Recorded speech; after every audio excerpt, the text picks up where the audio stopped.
just wanted to run by his position rankings for USC, how they compare to the rest of the Big Ten in the nation. So let's start at quarterback. And this is a quarterback room rating. So, of course, the starter, I got to think he doesn't state it anywhere here that I know of, but it's got to be a 90% starter rating. But he does measure in the entire quarterback room. So just to give you a frame of reference, top 5 in the nation are Texas, Georgia, Oregon, Alabama, and Ole Miss. USC is number 25 at the quarterback position.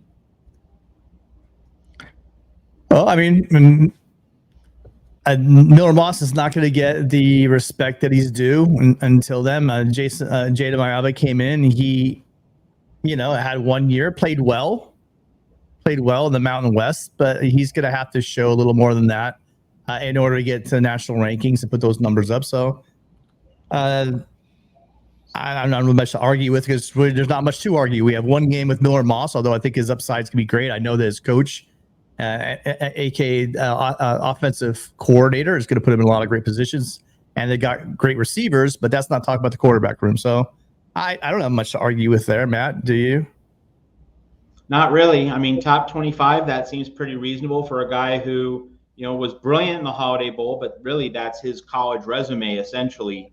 So, nothing really objectionable. And it's up to Miller Moss to prove it, right? And it's up to this offensive line to put Miller Moss in a position where he can prove itself. So really, I have no fundamental complaints. I'd be more interested in where Miller Moss rates compared to, say, Drew Aller, compared to other quarterbacks at some of the other higher profile programs in the Big Ten. That I think would be the meatier and more revelatory item in terms of position and player rankings. Penn State at 16, Ohio State at 19. Okay, now I have a problem with that. Well, Penn State 9 spots above USC, based on everything we've seen. Okay, yeah, I think. I'm not going to say USC should be above Penn State. I would say they really need to be very, very close. And 9 spots, that's not very, very close. That's kind of sort of close, but not very close. So, yeah, I think you have to put the Penn State and USC quarterback rooms pretty much on equal footing. Both Miller Moss and Drew Aller are unproven quarterbacks. I think everyone in the room should agree on that. They have to step up and show it in 2024. So giving Penn State 9 slots, that seems a little on the generous side there. But Matt, they arrive at this spot, so I don't disagree with your conclusion. Maybe I slightly disagree with how you arrive at that conclusion, because Miller Moss was outstanding for 1 game. So when given the keys, he rolled. Drew Aller had a full season. So did he prove something? Yeah, he proved that if he's going to be this for the next 2 years, he's going to be an average quarterback. That's what he's proven to date. So he's not proven to be exceptional or good, but he's proven that he can go out and quarterback a top 10 team when he's got all the pieces in place. So Moss, much more impressive with a much slighter resume. Sure. Go ahead, Tim. No, you go. Sorry, you go ahead, Matt. Well, okay, so Drew Aller has proved that he's an average quarterback, right, Mark? Well, to date, he's proven that. I think he's better than that. We shall see. But okay, well, and so when we this is a thing, right?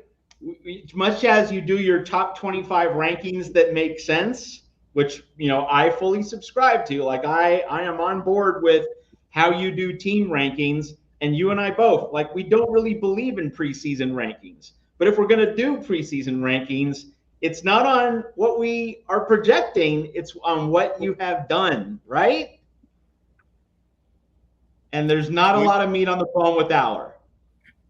And a good point. What's better, to have the one time you played, you shined, or to have had multiple opportunities to shine and look like the dull knife in the drawer? Yeah, I agree with both of you, but I am anticipating that Aller's going to improve. But you can take the tact that this should be based solely on the performance to date and no speculation, or you can also take the tact, as I have in the past, that I'm also going to make a projection. Sure. And I want to be clear for any Penn State fans in the audience, I'm not saying Miller Moss is clearly better than Drew Aller right now. All right. I'm not saying that, not implying that. I'm basically saying they both pretty much deserve to be on the same plane. And I don't think that's a controversial take because they're both unproven. They both have a lot of work to do this season. So I just basically put them on the same level. I'm not saying USC should be 9 slots above Penn State. I am saying Penn State shouldn't be 9 slots above USC. That's a lot of real estate in a ranking. For as good as this conference is, and when it's all said and done, it may displace the SEC as the best conference in college football this year. It is not a good quarterback conference. Therefore, Dylan Gabriel is the combination of the best and the most proven and everything put into one basket, along with having the best weapons, or certainly comparable with Ohio State, but with everything taken into consideration, that's the best quarterback situation in the conference. However, I would not be surprised at the end of this year if Miller Moss was not considered arguably the best quarterback in the conference. I expect him to get better every game. So let's look at it. You know, you can either take it from the tack that the Holiday Bowl was a one-off. There was something about the Louisville defense that we didn't know about, which we thought was solid. I know that there's going to be some pretty steep competition on the defensive side of the ball in the Big Ten. I'm aware of that as well. But you know, he's going to have to get better. At least you would assume that he's going to get better. And he showed he has a command of this offense. Lincoln Riley has an amazing track record, not only just having good offense, but also developing quarterbacks. And I'm going to keep saying it. I can't wait to get to the receiver room because I'm sure that no matter where they're put, I'm going to have to go out on a limb and say they're probably underrated. So, Matt, to your point, we could almost take the same argument and point toward Columbus, Ohio. Will Howard's a good quarterback, but is CJ Stroud showing up this season for Ohio State? No, it's pretty much been proven. He's played for 2.5 years. He's not getting much better. Will he get a little bit better? Will his stats get better because he's playing with those other players? As long as he doesn't make mistakes and he's the same quarterback, those other players are going to take the 3-yard swing passes and turn them into 22-yard gains, et cetera, et cetera. So his numbers, and that's another thing that I do with my rankings that is extremely difficult to do, but I try to do it, and I try to remove the impact of the other positions. So if I'm rating a quarterback, I'm not looking at his weapons or his offensive line. I'm trying to separate the two and just rate the quarterback by themselves and not project their stats based on the complementary pieces around them. Yep, that's definitely a layer in the larger debate. I think the ultimate thing is just, you know, and I know that like this is part of the industry that we live in, that we work within, you know, off-season content, preseason projections. I mean, fans love this stuff. It's why people read Phil Steele and Lindy's and all these off-season magazines. But gosh, preseason projections, they so often wind up poisoning the well in terms of a college football season, in terms of, you know, distorting perceptions of who and what is actually better, in terms of which teams deserve to be in various bowls, championship games, etc. I mean, the classic example, Auburn being 17 in the 2004 preseason. That's why Auburn didn't play USC in the Orange Bowl. You know, I mean, it's not fair, but yet that's how these things often go. But like, this is why preseason predictions, as much as like they are the lifeblood of college football discussion, especially right now, you know, it's after 4th of July. We can smell football right around the corner. But I really like to see teams play games before I get into assessments. Right now, like it's all projection, and we need to remember that. And that you know, I mean, I have my thoughts about what USC is going to do, but we can all admit and we can all agree that it's going to depend on certain things happening. And until we see these position groups actually in live battle, it's all just speculation.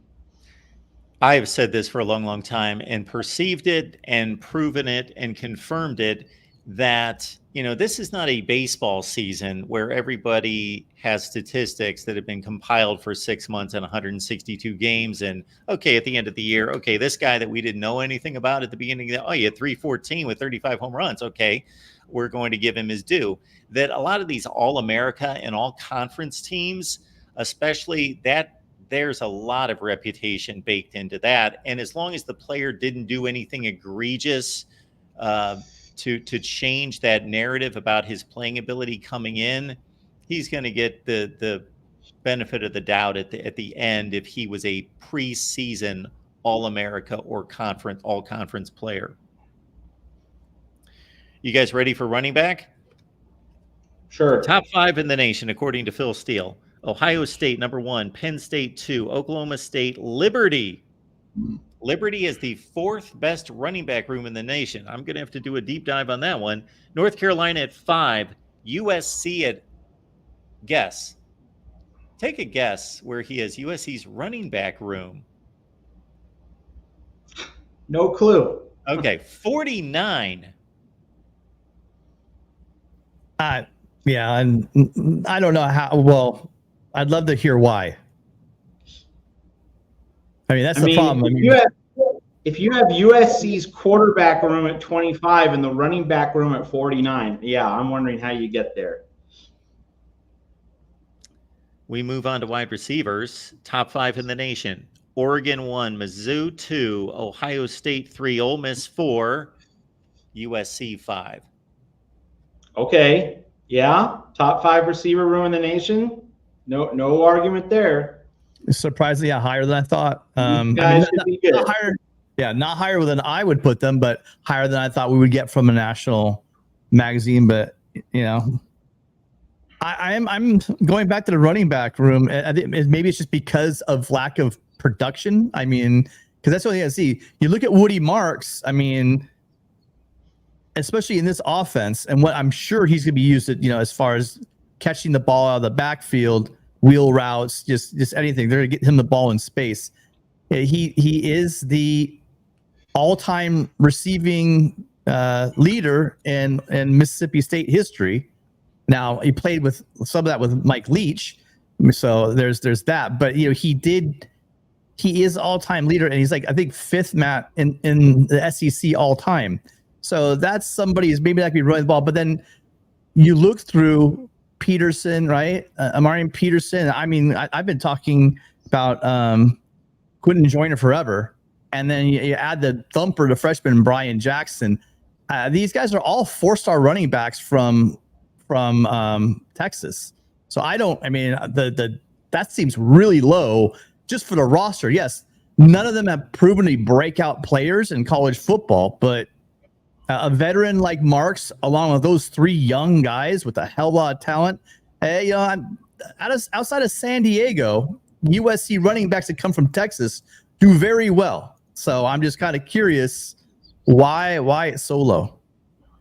Yeah, I would assume that Phil and other evaluators when making these preseason rankings, I assume they are operating under the thought process of, returning production, tangible stats. And this group doesn't have a lot of that. But correct. We do think they're going to be good.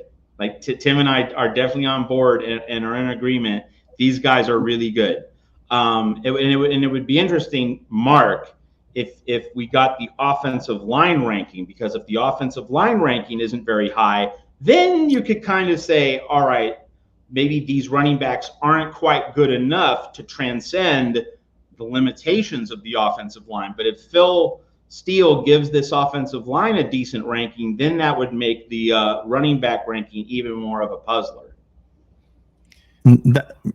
That's what I was saying about that. That might be an indictment on what they think of how we're able to run the ball, meaning, what's been going on the offensive line.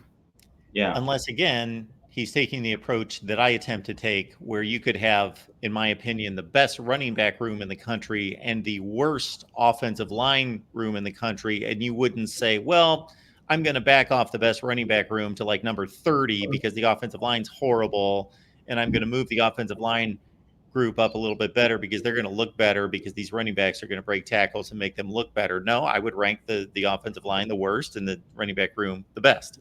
Okay, let's get to the offensive line. So the offensive line with Georgia 1, Texas 2, Oregon 3, Oklahoma State 4, and Florida State 5. That's your national top 5.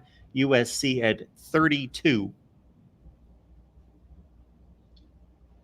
So quarterback 25, offensive line 32, running backs 49. To me, that doesn't make a whole lot of sense.